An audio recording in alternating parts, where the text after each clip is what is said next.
Right, Stevie, first let's start with a wee chat about Saturday. Obviously not the result that we wanted. It just seems to be a bit of a bogey team for us this season, unfortunately. Yeah, it was very frustrating because, at the end of the day we've lost the game. But in terms of the game plan, and we'd played against Alloa a few times this season already, and we decided to press them a little bit higher from Jamie McDonald kicking out, and I thought we got a lot of success from it in the opening 20 minutes.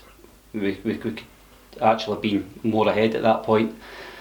Unfortunately we lose a goal right at the back here, and then within 5 minutes the whole game changes because they get the second goal.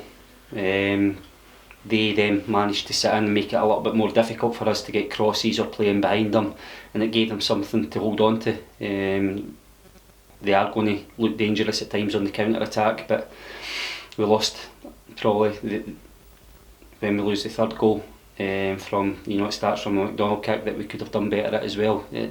End up losing the penalty kick and left ourselves too much to do on the day.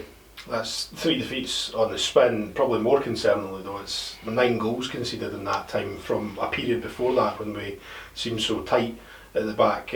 What do you put your finger on that? It's concentration levels, taking a responsibility and doing our jobs. As much as it's a collective thing, them all for the team, it's making sure individually that you're doing your jobs that you're being asked. As I say, I'm not wanting a culture here where we're looking to blame people. The goals that we've lost in the last 3 games, a lot of them could have been prevented. We've been more switched on and more alert, and that's something that we have to sit down and talk to players, try and create situations on the training ground and not hide from it. As I say, we've had a few discussions this morning with individuals that we need to be better in these situations, and it's not making them frightened of making mistakes, it's more try to educate them to be able to be open to making themselves better. And as I say, that's hard, because on the back of 3 defeats you have to stay strong, and it's not all doom and gloom. We've got an opportunity on Saturday against Ayr United that if we win the game that we can get back into the playoff positions. Let's chat about that then. We beat them 3-4 weeks ago now in midweek, and Nisbet with the only goal. They're on under a new manager, under Mark Kerr. It's not been the easiest of starts for him, but we can't take any sympathy towards that. We need the 3 points on Saturday. No, definitely. And as I say, we went that 5 games, 5 wins in a row at East End, and it started coming from 2-1 behind late on in the game against Ayr United. Since then, Mark's come into the job, and I'm sure he'll go on and do very well. I played with him at Dundee United, but he's well respected in the game.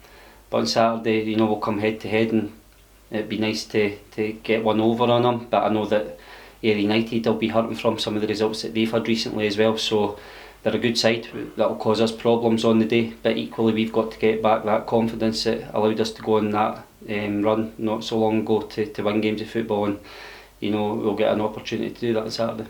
It seems we talk about this every week, but this championship just throws up results left, right and centre. There's Alloa coming to East End and winning, Arbroath going up to Inverness winning on Saturday, and it's all really tight again in that division, but it just shows you the value of putting together 2 or 3 wins on the spin. No, it is, and I think back-to-back victories, it gives you an opportunity to climb 2 or 3 places in the league. That's just the way it is. We never got too carried away when we won the games, and equally we can't get too disheartened on the back of three losses. The one thing we've got to have is a mindset that we're going to get out that rot, and as I say, we'll not get a better opportunity than that on Saturday.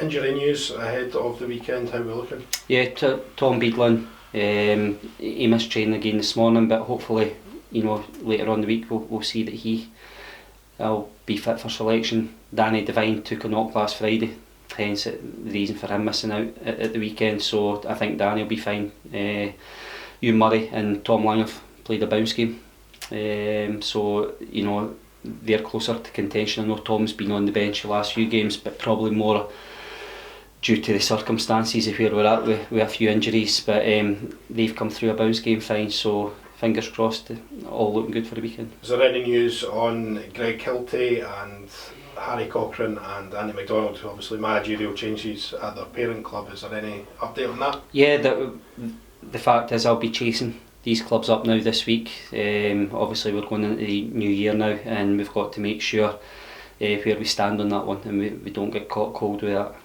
As I say, we would love the opportunity to keep these players at the club. if for whatever reason they're called back, then we've been working away in the background to try and make sure that we can replace those players.